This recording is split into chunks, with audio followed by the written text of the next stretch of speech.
Okay, everyone. Hi. Welcome to How PubMed Works Medical Subject Headings, or MeSH. My name is Margot Malachowski, and I'm an Education and Outreach Coordinator for the network of the National Library of Medicine, or NNLM, in Region 7. My office is located at UMass Chan Medical School in Worcester, Massachusetts, and I am here with Margie Shepard and Sam Nunn from the NNLM National Training Office. Margie is my production assistant today. She will keep an eye on the chat to make sure I don't miss anything.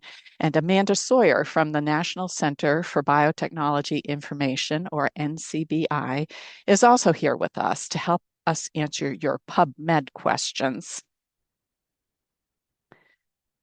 So, before we start captioning, you can turn on captioning if you'd like. Just look for the CC button in Zoom to start the stream for yourself. It's on the bottom of the screen, most likely.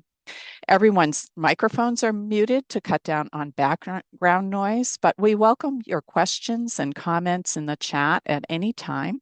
Margie is monitoring the chat, so please make sure that you are sending to both Margie and me. I think it's everyone or panelists. I forget how it's set up, but just don't send it directly to me because Margie will be keeping an eye on that. And she will queue up your questions as they come in to save them for us to address during one of our question breaks. We are recording today's class, and after the recording is processed and ready to go, we will post it on the NNLM YouTube channel, and we will email all of the class registrants with the link to the recording and any handouts that we give out. So this class is eligible for 1.5 continuing education credits from the Medical Library Association. We will share a link to the class evaluation at the end of today's class. Completing the evaluation is your first step for claiming your continuing education credits. Now, your feedback on the class helps us improve future trainings, so please take a moment to complete the evaluation form, even if you're not interested in the CE credits. So thank you. And lastly, we have a handout for today's session. We call it a guided note-taking. It just helps you keep track. It is not required to complete the handout. You don't need to hand it in or anything. So Margie has put the link for the handout into the chat, and when you click on that link, it will download to your downloads folder as a Word document. So that's where you can look for it. I have a few slides, but the bulk of the class is done through live demonstrations and hands-on exercises in PubMed. So depending on your computer setup, you might want to open up another tab in your browser so you can join me in PubMed. Or I know that some of you have 2 monitors, and that's a situation that works really well for this class. Or you could even use your phone for the exercises, or you can just sit back and watch. Okay, so let me turn off my camera and get ready here. Okay, here is our agenda. We will cover 4 topics today. 1, we will define MeSH and discuss why we use it. Plus, we will look at entry terms. 2, we will look at the hierarchical structure of MeSH and talk about automatic explosion. 3, we will talk about the 4 types of MeSH terms and look at examples of each. And lastly, 4, we will dissect a MeSH record to help you better understand all the components that are included. So, what are MeSH terms and why are they useful? Well, MeSH stands for Medical Subject Headings, and it's the National Library of Medicine's controlled vocabulary that represents concepts in biomedical literature. And that is number 1 on your handout. MeSH is a controlled vocabulary. Because there can be many ways to describe a single concept, MeSH provides a way to connect the possible variant terms to the preferred MeSH heading, which gives uniformity and consistency to indexing and cataloging.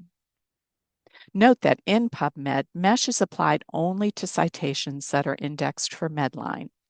Citations indexed for Medline are the vast majority of PubMed citations. Medline journals are selected after a stringent multi-step scientific and editorial quality review by the National Library of Medicine. These journals cover the life sciences, biomedicine, nursing, dentistry, pharmacy, veterinary medicine, and healthcare. Again, the vast majority of journals in PubMed are Medline journals. So MeSH headings are organized hierarchically into several branches, and that's where the idea of the MeSH tree comes from, and that is number 2 on your handout. MeSH terms are organized hierarchically, and MeSH terms are revised annually to reflect changes in biomedical literature, and that is number 3 on your handout. MeSH is revised annually. During the MeSH annual update, terms can be added, replaced, or reorganized in the hierarchy. MeSH terms are usually applied within 24 hours of a citation being added to the catalog. So let's take a look at an example of a MeSH term. Here we see the MeSH term myocardial infarction. The variants or synonyms for this term are listed on the left side of the screen, and these are called entry terms, and that is number 4 on your handout. The terms that are synonymous with or close in scope to the preferred MeSH term are called entry terms. These are the terms that the MeSH vocabulary associates with myocardial infarction. In PubMed, we can run a search using the term heart attack or any of the other entry terms on this list, and it automatically maps or connects to the preferred MeSH term for this concept, which is myocardial infarction. It is the preferred or the official MeSH term that exists on the Medline citation. So this mapping from entry term to preferred term means that searches with any of these terms will retrieve relevant results. In fact, sometimes using an entry term can be especially effective because PubMed will search for both the entry term that you used in all fields and the MeSH term that it maps to in the MeSH part of the record. And that is what we see here with the eye strain example on the slide. I did a search in PubMed using the term eye strain, and then I located my search details by clicking on Advanced under the search box, and I scrolled down to my history and search details. The details show that eye strain mapped to astinopia. This is because PubMed's automatic term mapping recognized eye strain as an entry term. We will be teaching a session on automatic term mapping next week on June 24, and it's not too late to register. I highly recommend the session if you want to understand how PubMed processes the terms you enter into the search box. So Margie's putting the link to the registration page in the chat box now, and I hope you'll join us. Any biomedical terms that you use in your PubMed search, such as eye strain or heart attack, should map to MeSH terms, which enhances your search and ensures that you retrieve the relevant Medline citations. The history and search details shows us that PubMed searched for eye strain as well. So we have the MeSH term here, which is highlighted. And if we look over, we see that it also searched for eye strain in all fields. And that would pick up relevant results by keyword. Okay, so now I would like you to try searching for an entry term in PubMed. So if you would like to, you can go to pubmed.gov. Margie will put the link in the chat and search for insomnia. So don't use any tags or quotation marks or anything, just the word insomnia. and then hit search. And then you can click on the advanced under the search box and then scroll down to your history and search details. I will go over all of this in a moment. But let me know in the chat, what MeSH term did insomnia map to? I will open up the chat so I can see.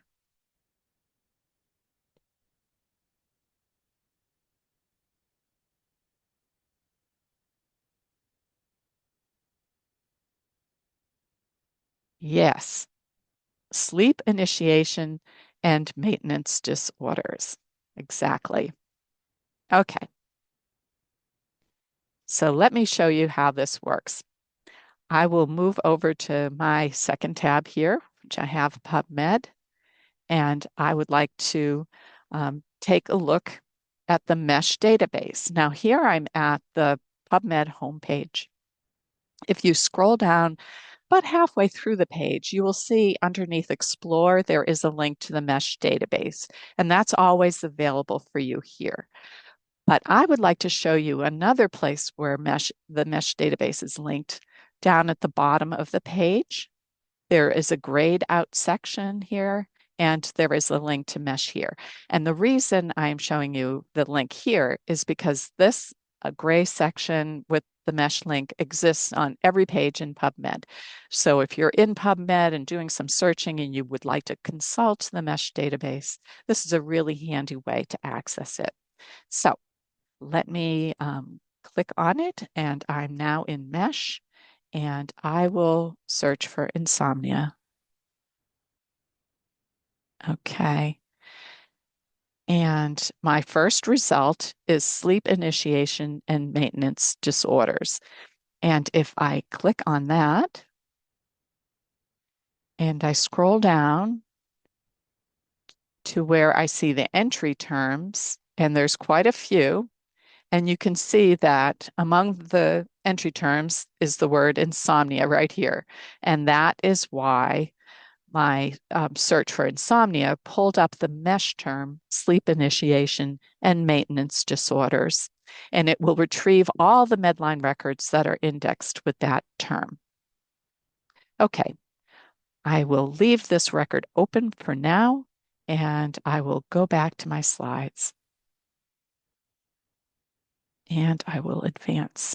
So, are there any questions so far? Yes, actually, we have a couple of questions here. Okay, great. So, Tanika asks, what is the difference between the MeSH database and the MeSH browser, which is preferred? Oh, um, Amanda, is that just semantics? It is I a database, right? Yeah, I can answer that. So we do actually have two mesh searching and browsing products at the moment. NCBI, where I work, we produce the mesh database, and that has been in place for quite a while. And then in more recent years, another part of NLM, the team that manages the mesh vocabulary, created the mesh browser. Both of these products search the same terms, and so you can find things the same way in each of them. The way that they work is a little bit different, but the content is the same. And then the main difference between the two right now is that the mesh database, so the NCBI mesh database, does include a PubMed search builder. So you can take your mesh terms from the mesh database and add them to the search builder and then click run the search in PubMed. And it'll automatically run that search for you in PubMed instead of having to copy and paste between the two. But there's not a preference between the two. They both search the same content. They just serve a little bit different functions. And if you need help deciding which one to use, I would recommend you write to NLM's help desk, and either I or some of my colleagues can help you figure out what works best for you. Great. Well, we do have another question too. Uh, the question is from Crystal. When you said biomedical terms should match to MeSH terms, are you saying PubMed should automatically match entry terms to MeSH, or that we should use entry terms? Okay, so you can, yes, when you use an entry term, which are any of those variant or synonym words, it will map to the MeSH term. And really, you can play with using both the MeSH terms and the entry terms because that you might pick up more results that way. Amanda, would that be accurate? Yeah, yeah, I agree with that. Okay. So that does it for, let's see, that does it for questions right now. Okay, All right, great. great. Yeah, thanks. Okay, so let's talk about the structure of MeSH and automatic explosion. This slide shows the main branches or categories of MeSH.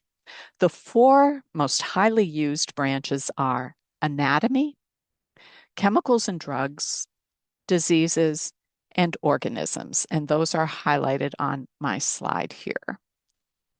Notice there are plus signs after each branch. That means there are sub-branches. So let me go back to my sleep initiation and maintenance page. So we're on this record for this MeSH record. And if we continue scrolling past the entry terms, we see two branches of the MeSH tree. Let's click on all MeSH categories so we could get a bird's eye view of the hierarchy. So here I am at all the MeSH categories here. And when I click on the anatomy branch, we see the sub branches underneath. And we see we have animal structures. And if we keep scrolling down, we have bacterial structures, body regions, and so forth. Now, if we look down the body regions section to head, we see another plus sign. So these plus signs indicate sub-branches. And that's what we mean when we refer to the hierarchy. As we click into each sub-branch, the terms become more specific. So let's click on head. And this brings us to the MeSH record for head. And if we scroll down the record, we see the MeSH tree here. So we have body regions, anatomy category, body regions, head. And if we keep going down, we see face. So we see that face is more narrow or more specific than head, but it's broader than cheek or eye or mouth. Let's click on eye. Now we are in the MeSH record for eye. And if we scroll down, we see that eye is in two different branches of the MeSH hierarchy. It's in the body regions branch and also in the sense organs branch. Now, the next thing I'm about to say is important. We get a lot of questions about it. When you run a search in PubMed using a broad term, such as eye, your search will automatically explode to include all the more narrow, more specific terms from all the branches of your search. So, if you search in PubMed with eye, you will get citations indexed with eyebrows, eyelashes, cornea, iris, and retina, and so forth, all the more narrow terms on this page. And this is called automatic explosion. And this is designed to bring in relevant results. And that is number 5 on your handout. So at this point, we have searched the MeSH database, but now let's build a PubMed search from within MeSH using the search builder. And that is in a text box up at the top of the MeSH page. Here on the right side of the screen is the PubMed search builder, and there is a text box here. And I can click on this button that says Add to Search Builder. And here you will see my MeSH term I, and in square brackets, it says MeSH. And remember, because we are searching with a MeSH term, we will only retrieve Medline citations because those are the only citations with MeSH terms. Now, let's click on Search PubMed, which is the second button under the box. And that brings us into PubMed. And you can see that there are well over 400,000 results because this search is incredibly broad. So let's click on Advanced underneath the search box here. And then we will scroll down to the history and search details. And we will locate the details column and click on this chevron or right-facing arrow. And it will show us our search terms. So as we look at this, what's missing? Let me know in the chat. What are we not seeing here that we just talked about?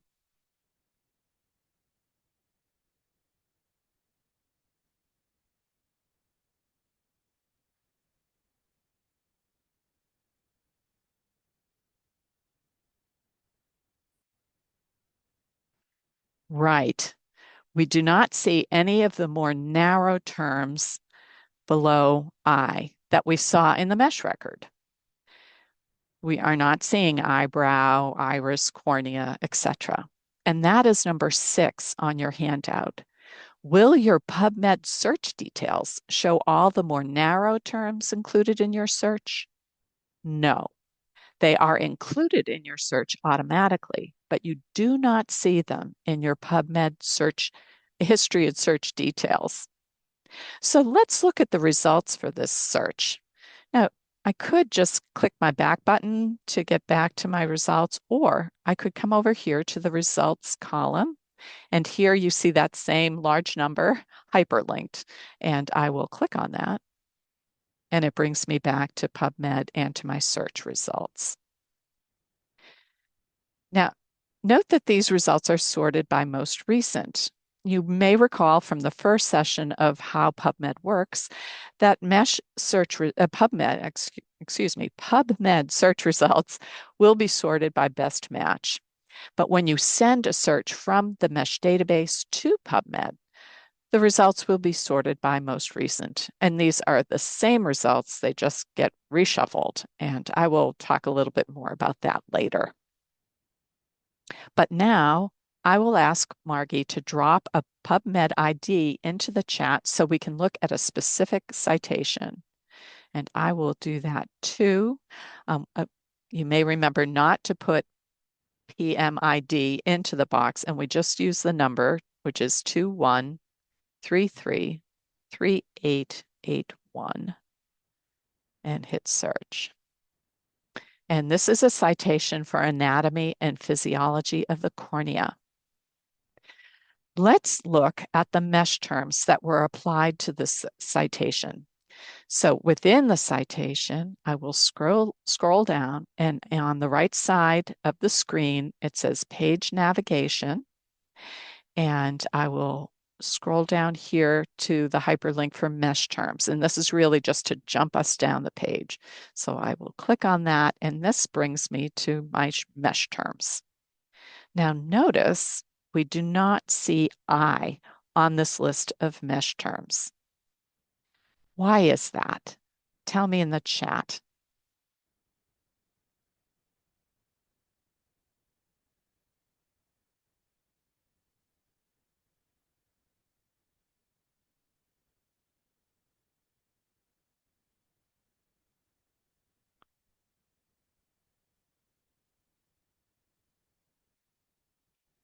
So yes, you're getting it. This citation is indexed with the more specific or the more narrow term of cornea. It is lower in the hierarchy. Exactly. So it was included automatically in the explosion. That's a perfect way of putting it. Yes. Okay. Our search for I automatically exploded to include searches for to include a search for citations indexed with the more narrow terms below eye, and cornea is one of those terms. So, to review, to understand what terms were included in your search results, first check the PubMed history and search details and consult the MeSH database. In the MeSH database, you will find the more specific terms that were listed below your search term, and that is number 7 on your handout. Check your PubMed search details and the MeSH database record for each MeSH term that will be included in your PubMed search. Okay, so if you may remember, we are in a citation in PubMed, and I would like to consult the MeSH database again, so I will scroll all the way down to this gray area and click on MeSH. And that brings me to the MeSH homepage. Now I will leave you here while I go back to my slides.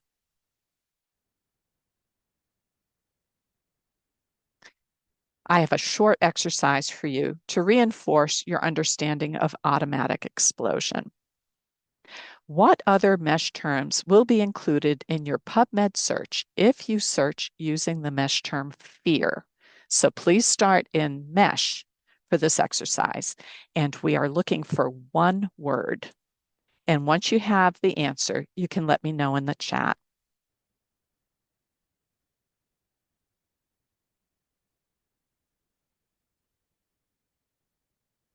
Okay, I'm starting to see answers coming in.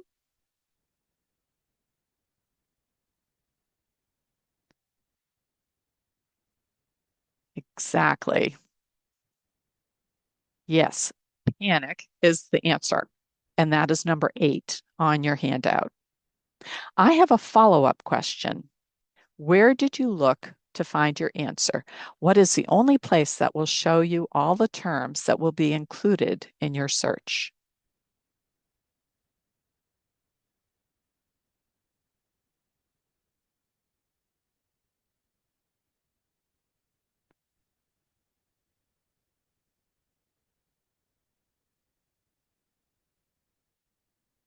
Right, the MeSH database and the exploded terms, the terms lower in the hierarchy, right.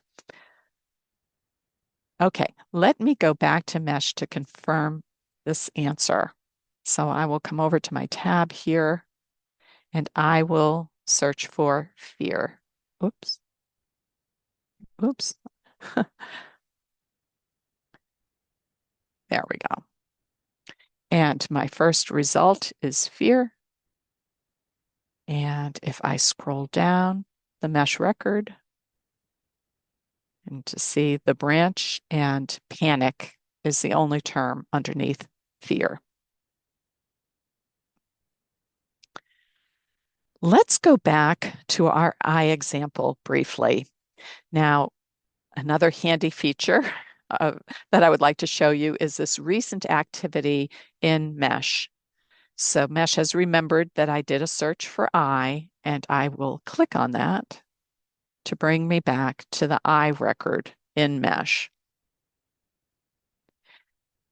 Now, as I mentioned earlier, a question we hear a lot is, can you limit your search to a particular branch of the MeSH tree? And the answer is no. You cannot limit your search to a particular branch. By default, all the more narrow terms from all the branches will be included in your search. However, you can completely turn off automatic explosion for a specific term and then add any additional terms of interest manually. So I'm in the MeSH record for I, and if I scroll down a bit, we see this phrase, do not include MeSH terms found below this term in the MeSH hierarchy. And there is a checkbox here, and I can click on that, and then I can come over to my search builder and add to search builder. And now I have my MeSH term here, I, and it says MeSH in the square brackets with no EXP. And that means no explosion. Now, at this point, I could click into the text box and add more terms if I would like to. So you can do this, but that said, we like to caution people about using the no explosion feature because you might miss a relevant citation that was indexed with a more specific term. Okay, let me go back to my slides and I can take more questions. What can I clear up? Okay, yeah, we have quite a few questions. So Okay. backing up, we had the question, can you just define entry term? Is it a keyword that will link back to the MeSH term? And does searching a MeSH term mean you're automatically searching the entry term too as well? So, so yes, entry term, yeah, it's another way of saying a keyword. It just, um, the National Library of Medicine calls it an entry term. It's synonymous or somehow linked to the concept that is the MeSH term. And so the And keyword will link back to the MeSH term, yes. correct? Okay. And the second part of the question? Does searching a MeSH term mean you're automatically searching the entry terms too? Yes, because it's listed when you're in the MeSH record, you will see the long list of entry terms. Great. So we had a couple, this is kind of early Uh-huh. along in the explanation. So the tree breaks it down as NT, BT, and RT. So I guess it's just asking how it breaks down the levels, the terms. Um, I guess I'm a little confused what that So means. Tanika, can you type what you mean in by NT, BT, and RT? And then we'll go down and ask another question while you're doing that. So Mhm. does it explode all the way down or ovals when the MeSH term with the Yes, it explosion occurs? explodes all the way down, Okay, to all the more narrow terms. all right. Let me get down here.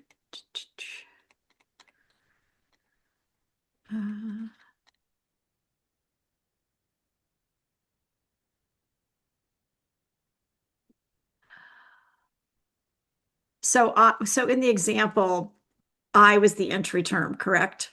When you were doing the Yes. I example. Okay. Um, yeah, in the very beginning, we looked for eye strain, and that mapped Okay. to Great. asthenopia. Okay. And then we have the question, if MeSH are updated annually and we're working on an updated search for a systematic review, and the MeSH terms used in the original search and the MeSH term used in the original search was updated, is there an easy way to adjust the search so it replicates the original search? I'm not sure how to answer that question. I can jump in. Yeah. So it depends on how your search is structured. If you're using the entry terms, usually when a term is updated, the previous version of the term is added as an entry term. So if you're not searching with a field tag or double quotes, then you don't have to worry about updating it. But usually in systematic reviews, you're searching with very specific terminology and language. So I assume you would be searching with that MeSH field tag and the double quotes. And then in that case, you do need to check and update your searches. We have a class that is about this specifically. So I will drop the link to that class into the chat. It's an on-demand online class. So if you look at that and it doesn't completely answer your question, again, feel free to write to the help desk. We're happy to do what we can to help. But yes, when a term is changed, it is best to update your search strategies. So Tanika got back with us and she was just wanting to know for the example, it would be if you were using like vision, ocular would be a broader term. So that would be broad term and narrow Hmm. term is what she's referring to. So as it goes down the tree. Yes, as it goes down the tree, it includes anything more narrow. So wherever you are in the branch, if there are things more narrow, that's what it will search. It doesn't go up the branch, it goes down to the Okay. more narrow. Okay. And then we had a question in the Q&A. Can you give an example of when or why you might want to not explode the term? Well, you might miss things that have been indexed with these more narrow terms, which may have relevance to your search, or to what you're looking for. And so, I mean, you could play around with it. I just would, the advice is to not um, not explode, I guess. So explode. Okay, let's see. There was one other question before we move on. Yeah. Do indexers assign MeSH terms to the articles, or is AI playing any part of indexing yet? Amanda, do you want to take on that? Sure. Sure. Yeah. So as of 2022, Medline indexing is done fully automatically. We have an algorithm that has actually been in place for quite a long time now. And then in 2022 is when we switched to fully automated indexing. We do have a team of human curators who are experts in that work who review selected subsets of curated citations as well as like randomly checking citations to see how the algorithm is doing. So it's not unsupervised, but it is completely automated. And I will drop a link into the chat with some more details about automated indexing, because we do get a lot of questions about that. There's one late question here. Mhm. Uh, can you tell us anything about how author-submitted keywords are weighted within the MTIX algorithm for automated indexing in Medline? And how much influence do they have in determining what MeSH terms get assigned to a bibliographic record? That's a really interesting question. So I can't speak specifically to weighting within MTIX, um, because I'm not an expert, but you can send questions like this to the help desk and it'll get sent to the team that handles that. Author keywords are a part of the abstract, so they are considered. And we also we recommend that authors include any keywords that they would want their citation to be found by, that they have those published with the paper so that they can be submitted to PubMed as well. And we encourage authors to be thorough and precise with those keywords. Okay, that concludes our Okay. questions for now. Wonderful. Thank you. So far we have defined MeSH and entry terms, and we've looked at the hierarchical structure of MeSH and talked about automatic explosion. Let's move on to the 4 different types of MeSH terms, which is number 9 on your handout. The first type of MeSH term is MeSH heading. MeSH headings represent concepts found in biomedical literature. Today we've looked at head, eye, and fear. Subheadings are used in combination with MeSH headings to focus on a particular aspect of an article, and that is number 10 on your handout. Subheadings add specificity to a heading, and we will explore subheadings in a moment. Publication types describe the type of material being indexed, such as a review article or a comment in a journal or a retraction notice. Audio media falls under a publication type if you're looking for articles which include video files, which someone recently asked me about, so I decided I'd mention it here. And lastly, we have supplementary concept records, also known as SCRs. Most supplementary concept records describe chemicals and drugs, which are referred to as substances in PubMed. And I will show you where to find the substance information in a PubMed citation. So let me go back to MeSH, and I will come up to the top of the MeSH page and click on MeSH in the gray section up at the top of the page to get to the home page of MeSH. Okay, let's find an example of each type of MeSH term, and we will start with MeSH headings.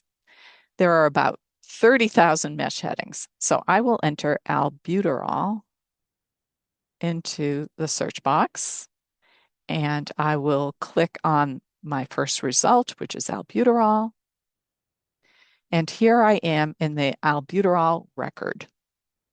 Now, the next type of MeSH term is subheadings. And subheadings are used in combination with MeSH headings to focus on a particular aspect of a MeSH heading. And there are over 70 subheadings. So I will stay in the albuterol record here and scroll down and notice that there is a list of subheadings here in the MeSH record for albuterol. These are the subheadings that are available for use with this MeSH term. If we are interested in finding citations about the adverse effects of albuterol, we could click on the checkbox next to adverse effects and then come over, let me clear the search builder here, and then click on Add to Search Builder. And here I have albuterol / adverse effects. So this / will always indicate that the next term is a subheading. Now you can look up the definition of any subheading in MeSH. So let's do that. So if you are able, go to MeSH in a brand new window and look up the subheading adverse effects. So I have another tab here that I've set up for myself, and I will put in adverse effects and hit send.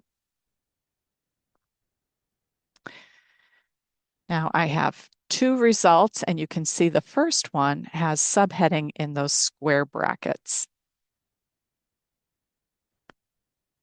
So subheadings are arranged hierarchically and explode just like MeSH headings.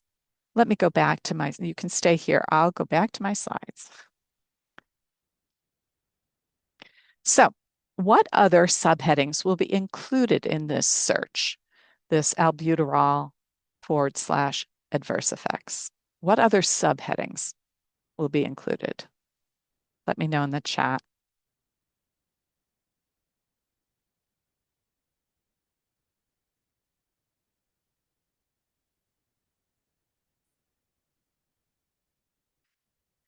Yes, poisoning and toxicity. Exactly. Let me go back to my adverse effects. Okay, so let me click on adverse effects as a subheading and scroll down. And here are my branches. And you can see under adverse effects are poisoning and toxicity. So remember that subheadings can also explode, and that is number 11 on your handout. Do subheadings explode? The answer is yes. To see all the subheadings and their more narrow terms, we will click on the words subheadings category here. And again, there are over 70 subheadings in MeSH currently. So let's go back to our MeSH record for albuterol. So I have that open in this tab here.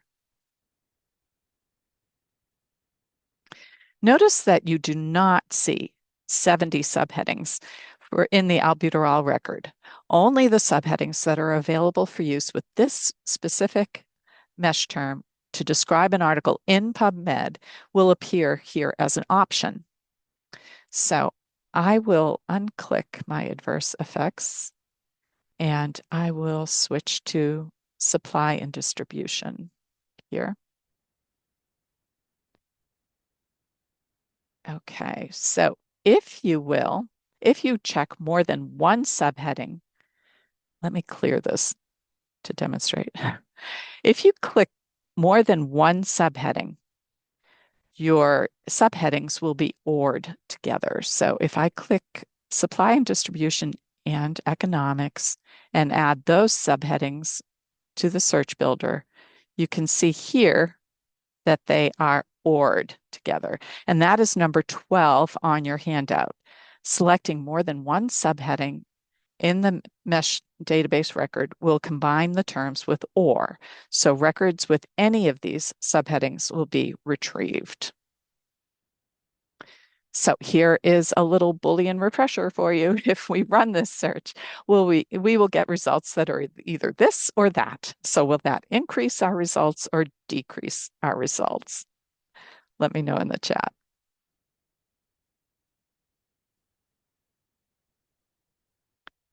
Absolutely. It will increase. All right. So if you check more than one subheading at a time, your choices will be combined with OR, and your results will include records with any of these selected subheadings, or broadens your search. Now you could edit your OR right here to and that would narrow your search because it would be looking for citations that include both of these subheadings. So let me uncheck my economics here and clear my search box. So during the indexing process, the major point of an article is identified and a major designation is applied to the MeSH heading or to a MeSH heading subheading combination that represents the major topic of the article. And here, so if we scroll down here to underneath these subheadings, we can do restrict to MeSH major topic here. So if we add that to the search builder, we see the combination of the heading and the subheading, and in the square brackets, we have major. And this is one way to focus a search. And this is honestly my favorite way to focus a search. And for those of you who work in an academic setting, this can be a good tool to help students find those, I need 3 good articles on any given topic. Now we can click on the button that says Search PubMed to run the search. And we get 4 results. This is a nice tidy amount. And we will look at one of these, and that is this second one, the implementation and evaluation of a stock albuterol program for students with asthma. So let's open that up.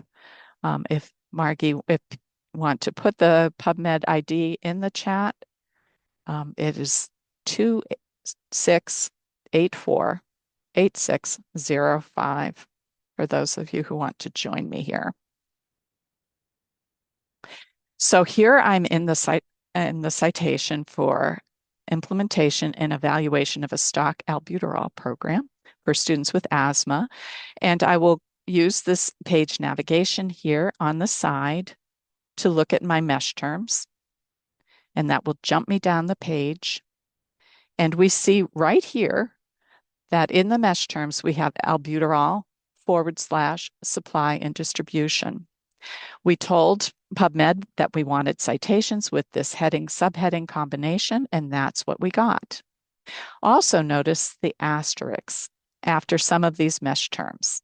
The asterisk indicates that the MeSH term albuterol and the subheading supply and distribution was identified as a major topic of this article, and that is number 13 on your handout. The major points of an article are marked with an asterisk.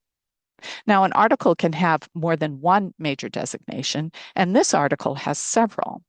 We have albuterol supply and distribution, asthma drug therapy, bronchodilator agents, supply and distribution, nebulizers and vaporizers, supply and distribution, school health services, organization and administration, and school nursing. Okay, let me go back to my slides.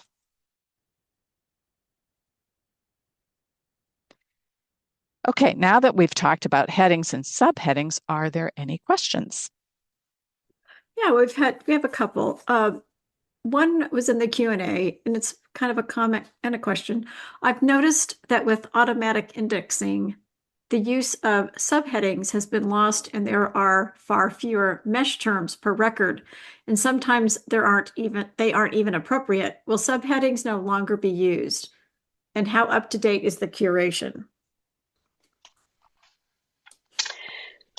So I can't comment specifically on how MTIX applies subheadings because that's not my specialty. So I would recommend, again, that you write to the help desk with that question. What I can say, sorry, I'm pulling your question up in front of me so I can look at the second part of it. How up to date is curation? It depends on which category. So that is also a question for the help desk. What I will say, regardless of whether it is a subheading or a chemical or a MeSH term, if you see something that is wrong on a record, we would really appreciate it if you report it to the help desk. So using that same link that you would use, I think Margie just put it in the chat, to ask us a question, you can also submit an email through there saying this term on this record is incorrect. We take all of that feedback. We obviously correct the record. And then we also use that to retrain the algorithm going forward. So for the specifics of how MeSH terms and subheadings are applied, please send that question to the help desk so somebody can get you a more precise answer than I'm able to give. But if you see things that are wrong, we do appreciate receiving those reports. Okay, thank you, Amanda. One more question. Can you restate the definition of the restrict to MeSH major topic action? Sure. So during the indexing process, the major point of an article is identified and a major designation is applied to the MeSH heading. And I believe there could be anywhere, from 4 or 7 or more MeSH major designations to an article. And Amanda, if I'm right, it's the information that the publisher is submitting to PubMed, which includes the title. Would it include the abstract as well as to where they're getting the MeSH major designation? Yeah, they are using the title in the abstract. It's meant to indicate, yeah, that this is the primary topic of an article. For more specific information, that's another one you could ask the help desk, Yeah. because that's a designation that the team that handles the MeSH vocabulary, they're the ones who set those rules. So yeah, so it's really great if the author has put those words into their title and to the abstract that they want to attract attention to. And then when you click on that, let me go back to here. I'll use my albuterol example. So when I do this restrict to major topic, and then we used the example of supply and distribution and add to the search builder, then it will just be pulling up citations that have this subheading combination as a major topic. You could do it simply with just albuterol. You do not need a subheading. Does that help? I hope. I think it might. Thank you. Okay. So, yep, the answer is yes, it did help. Okay, Okay, so great. that wraps up the questions for now. Okay, great. All right. Let's look at the third type of MeSH term, which is publication types. So publication types can describe the format of a publication being indexed, such as a letter, a case report, editorial, review article. It can also describe the research study method, such as a clinical trial or an observational study. And it can describe the source of funding for research, such as NIH or CDC. And that is number 14 on your handout. Publication type can describe the format of a publication, the type of research study, or the funding source for the research. So let me go back to the MeSH homepage. I will come back to my albuterol record, and I will click on MeSH in the gray section up at the top of the page to get myself to a fresh MeSH database page. All right, if you are with me, type the words clinical trial, no S, but clinical. Oops, I don't need all caps for this. Clinical trial and search. And our top result is clinical trial, and in those square brackets, you see publication types. So just like MeSH headings and subheadings, publication types are arranged hierarchically in the MeSH database, and a search for a particular publication type will automatically explode to include the more specific, more narrow publication types below it in the hierarchy. So if we click on clinical trial as a publication type and look at the branch here, we see clinical trial, and then we see all these more narrow, more specific terms. So if you are interested in citations that talk about phase 3 clinical trials, that is the term that you would want to use. So we can click on publication type category up here, further up on the branch,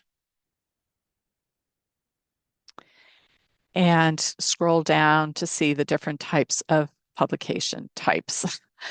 So we have the components where we're seeing things like letter, editorial, retraction notice, the formats here. And I recently had someone ask me, how do I search for citations that would have video, audio, media in the article? And that's the term that's right here. So I wanted to share that with you. Now, not all of these terms are available for searching in PubMed. Some of them, and if I scroll up to the top, we will see in component, we have this term bookplate. This is meant for the National Library of Medicine catalog, and it would not be applied to citations in PubMed. Okay, so let me go to PubMed, and I have a fresh tab over here. Let's take a look at oh, wait a second, I'm jumping ahead. So Margie, if you have another PubMed ID to share in the chat, again, we will just use the number, and it is 31920054.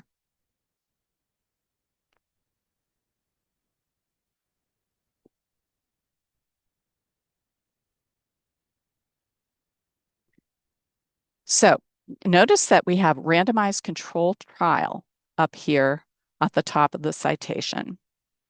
And this is the effect of bleaching agents in toothpaste on enamel.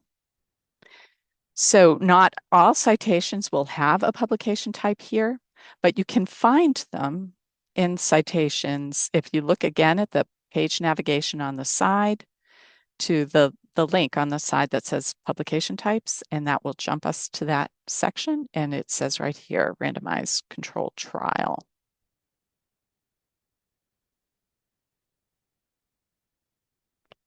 Okay, so now let's take a look at supplementary concept records, also known as SCRs.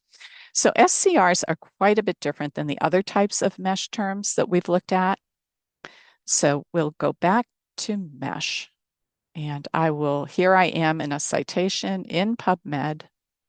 And as I mentioned earlier, I want to consult MeSH, and all I need to do is scroll to the bottom of the page and click on MeSH here. And I will type in the term Wolframin protein. And to help you out, I think Margie can put that term in the chat.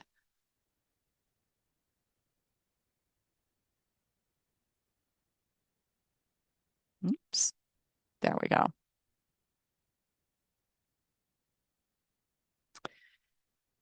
So here on my top result is Wolframin protein, and it says supplementary concept in square brackets.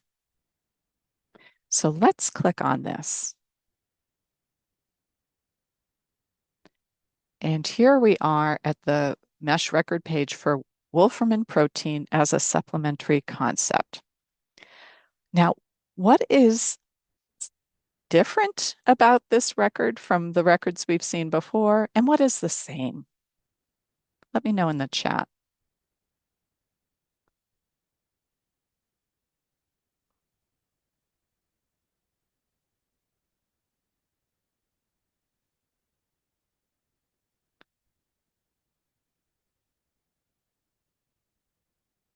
Yeah, I'm seeing exactly.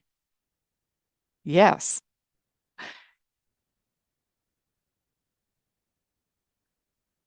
All right, great. All right, we see some differences and some similarities. So the differences are, as you point out, no hierarchy. There are no subheadings. There is no major topic checkbox, and you cannot turn off the explosion. The similarities are, as you've pointed out, there are entry terms. And there is also a definition, which we see in other records. We also see this heading mapped to feature that I will come back to. But for now, let me go back to my slides and advance. So we can look up supplementary concepts in the MeSH database and use them for searching in PubMed. However, supplementary concepts are not part of the MeSH hierarchy, and that is number 15 on your handout. Supplementary concepts are not part of the hierarchy. They reside outside the tree structure. So if you think of the other types of MeSH terms as being the tree structure, you might think of SCRs as being like a tire swing attached to a specific branch of the hierarchy. There are about 300,000 supplementary concepts in the MeSH database, and new ones can be added daily, Monday through Thursday, to keep up with the changes in biomedical literature. SCRs can graduate to be a full MeSH term. There is a team at the National Library of Medicine that monitors SCRs and makes that decision. So as a reminder, the other types of MeSH terms, the headings, the subheadings, the publication types are updated annually, and SCRs can be added all the time, daily, Monday through Thursday.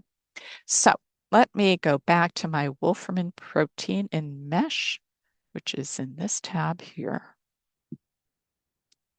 So supplementary concepts are not part of the MeSH tree, but they are attached or mapped to a specific branch. And we see that represented in this record by the notation heading mapped to. And we have membrane proteins. So let's search this term, wolframin protein, in PubMed. Once again, I need to clear my search box so that I can add this term to the search builder. So we have wolframin protein in square brackets, supplementary concept. And when we use the button below to search PubMed, we get 407 results. Now I will reshuffle I will demonstrate reshuffling to this to best match. Again, when we do the search in MeSH and send it to PubMed, it is sorted by most recent. I will reshuffle to best match. I still have 407. And really, the reason I did this is so that I could have easy access to the citation that I wanted to show you. So this one here, this highly accurate protein structure predictions, et cetera, et cetera. And if you do want to follow along, the PubMed ID is 34293799. Okay, so here I am in this citation, and I will once again use my page navigation on the side, this time to look at substances here. And again, this will just jump me down the page to substances. So the substances section of a PubMed record allows you to quickly see which chemical and drug terms were applied to the citation. Both MeSH headings and supplementary concepts can be in the substances section. So here we see membrane proteins, which are term mapped to in the substances section. We also see Wolfram protein in the substances section. But if we scroll up just above are the MeSH terms. And we have the membrane proteins, but we do not see the Wolfram protein because it's not a MeSH term. Okay, let me go back to my slides.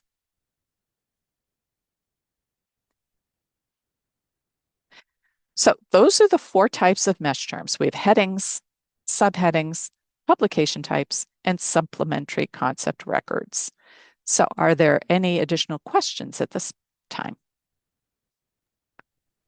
There was one question that said, or asked rather, if the heading is mapped to a different term, we want to use the larger term, right? So using your example of the Wolfram protein, it mapped backwards to membrane proteins.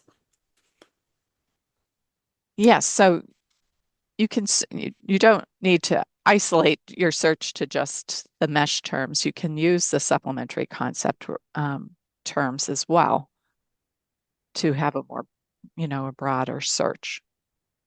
Does that make sense? I think we'll see. I think so. I mean, it does to me. But so here's another question.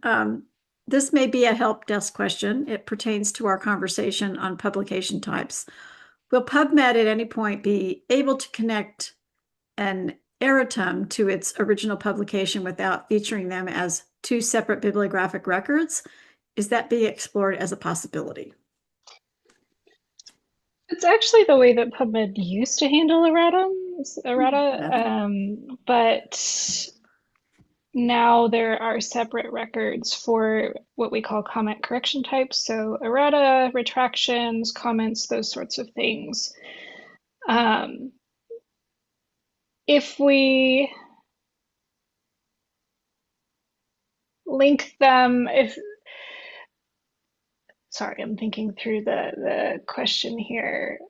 If you look back at older records in PubMed that have errata, you'll see that in that comment correction field, there will be just the citation string for where the errata occurred. I'll have to look it up, but there is likely a technical bulletin article that explains when and why PubMed made this change. If it's something that you are interested in having explored as a possibility for PubMed to change how comment corrections are handled, that would be a help desk ticket. Anytime you have feedback for us or you wish something was different in PubMed, we definitely appreciate having that sent to the help desk so that we can look at it and know what people are wanting. And then I also wanted to just quickly return to the question earlier about subheadings and errors on records in PubMed. I messaged my colleagues on the MeSH team to ask for a little bit more information.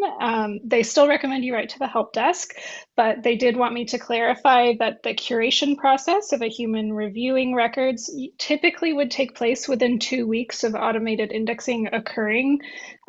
Unfortunately, this year we have run into some unusual technical issues, and so we have a much larger backlog of citations needing curation. So if you're noticing that in particular citations from this year seem to have more errors, that backlog is likely contributing to what you're seeing. So it's not the norm for us. We are working as fast as we can to catch up, and it probably will be a few more months until we're completely caught up on our curation backlog.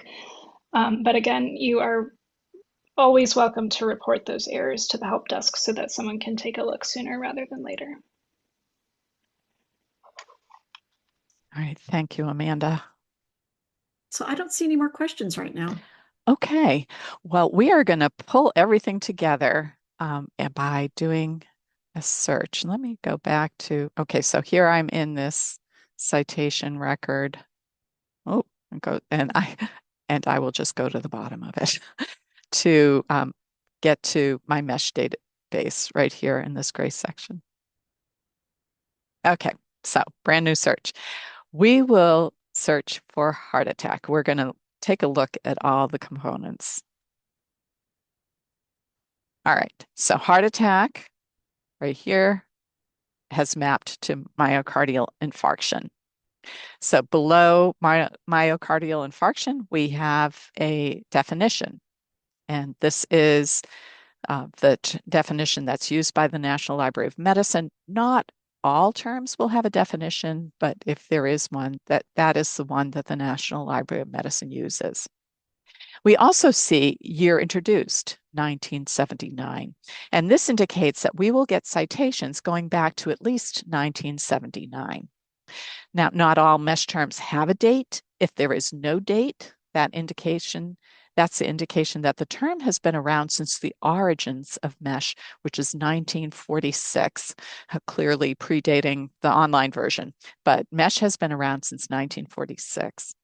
And the term that you're using could be used to search all Medline citations.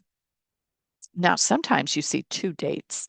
Let me change this search from heart attack to heart assist devices.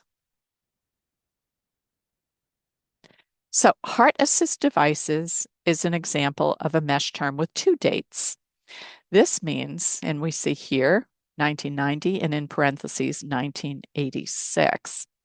So this means you can use heart assist devices to retrieve citations indexed as far back as 1986, which is the year in the parentheses. But the MeSH term for this concept did not become heart assist devices until 1990. Prior to 1990, the concept of heart assist devices was represented by other MeSH terms.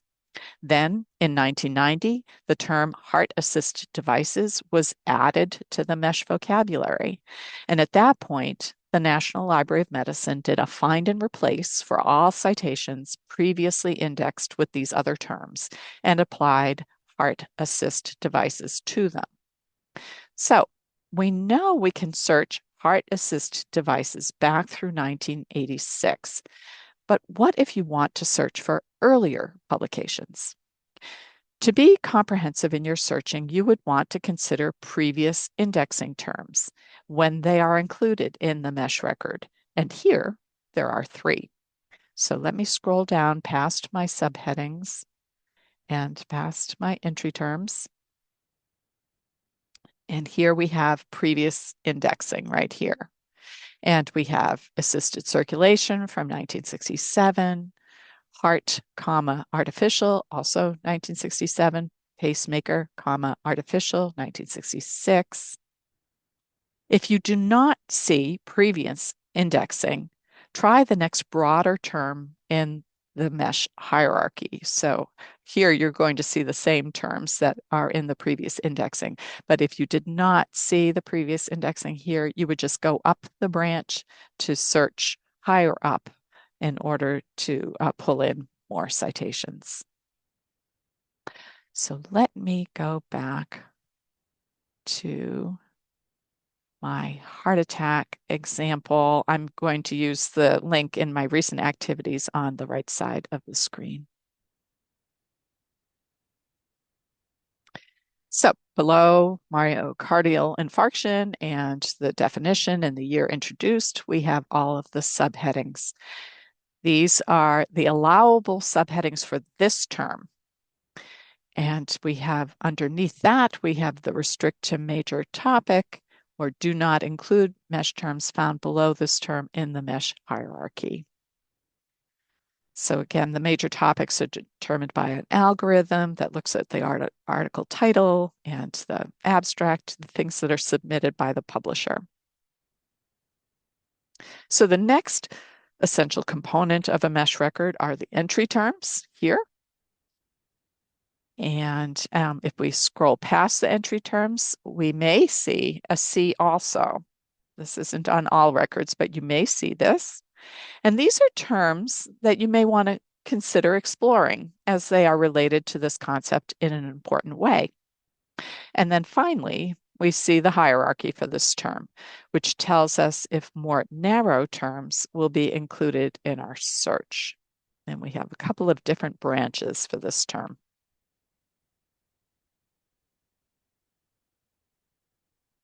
Okay, so let me come back up and go back to the home page. So I hope at this point this wraps up our the demonstration, and I hope you feel that you have a good understanding of the MeSH record and the different types of MeSH terms.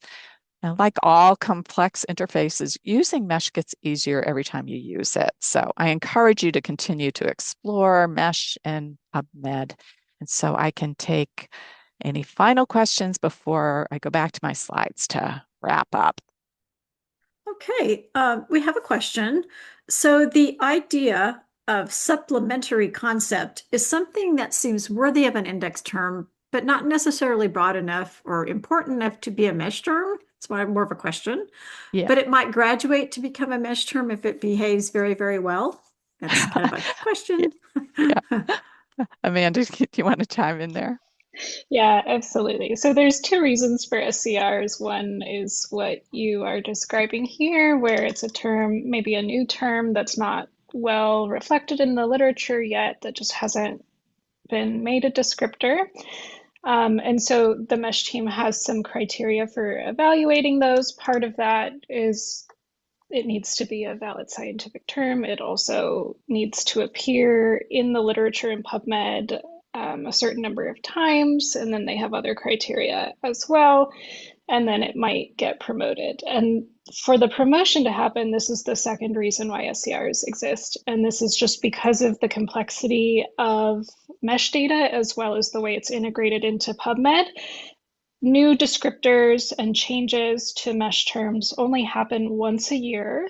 The changes are announced in the summer, so sometime soon we should be getting the announcement for the 2027 MeSH vocabulary.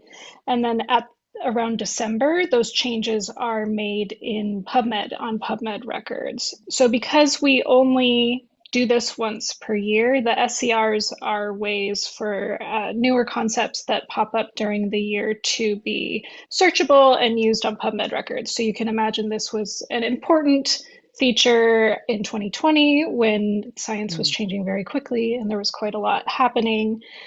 So SCRs are either not big enough concepts to be a MeSH term just yet, or they're so new that we just haven't gone through a cycle of them being added to the vocabulary as a descriptor. Okay. We have a couple other questions. Taking a look Yes, too. there is. With the entry terms for heart assist devices, are they in order by the subject and its changes? And I ask because it's not in alphabetical order. So what's the order? That's a good question. Yeah, I don't know the origins of the order.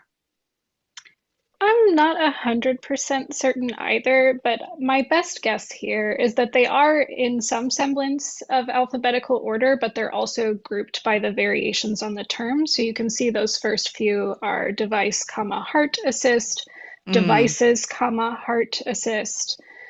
But I don't know that there is necessarily a specific order to the entry term grouping, and it does not impact how the entry terms behave in PubMed. yeah, that seems like a good guess because we have these ventricle ones at the bottom. They do So, tend to try and group them by these variations. And actually, going back to someone's question earlier about we have a MeSH database, we also have the MeSH browser product. That is one thing you'll notice that's different between the two. In MeSH database, we list every variation, including like plural and singular and the inverse terms here. And in MeSH browser, they don't necessarily list every single one of those just to keep a shorter, more concise list. They're still considered entry terms. Theirs is just a more concise list, whereas we try to be, since people are using these for PubMed, we keep this comprehensive list here. Okay, let's see. We have another question. When building a search strategy, is there any benefit to searching each entry term listed under the MeSH term separately, or does searching the MeSH term automatically cover all entry terms? The MeSH term will cover all of these entry terms. They will all be mapped to the MeSH term. But you can always play around with searching an entry term too. But it'll be comprehensive, right? And do I have that right, Amanda? So mesh mapping only works in one direction in PubMed. So if you wanted every single variation of these terms to be, of the entry terms to be searched for in PubMed, I would use all of them in your search strategy. Every single one of these, no matter which one you use, will always map your PubMed search to the mesh term that they're associated with, but it doesn't necessarily work in reverse, where Okay. the mesh term maps to these entry terms.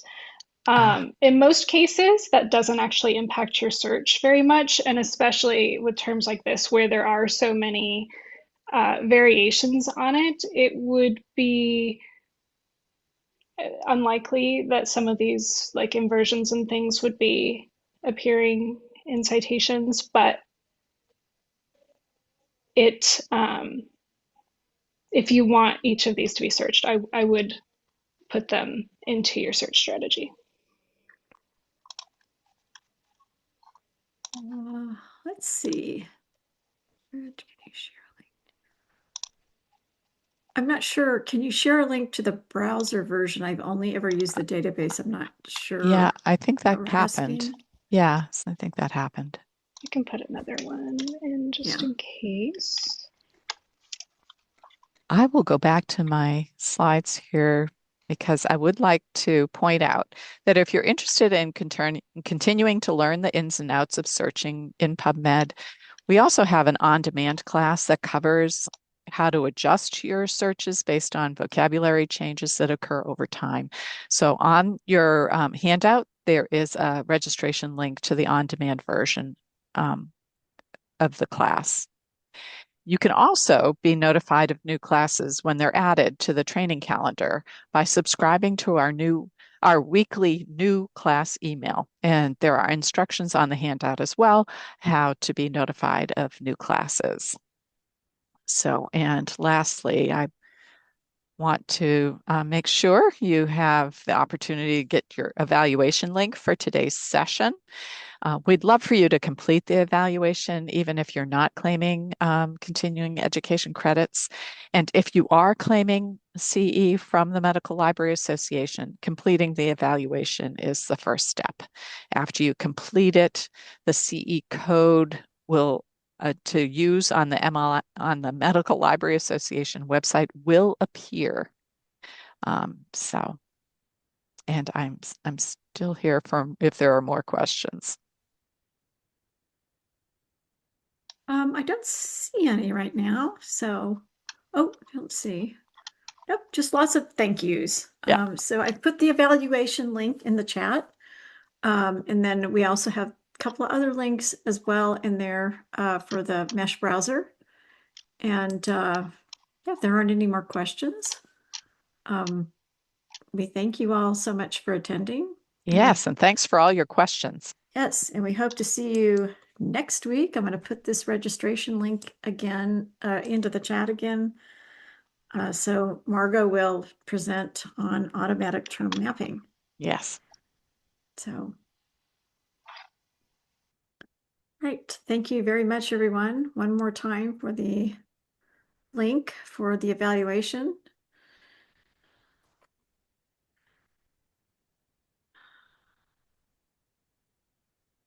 There we go. And thank you so much. Appreciate All right. everyone coming. Thanks, everyone. Thanks for watching. This video was produced by the network of the National Library of Medicine. Select the circular channel icon to subscribe to our channel or select a video thumbnail to watch another video from the channel.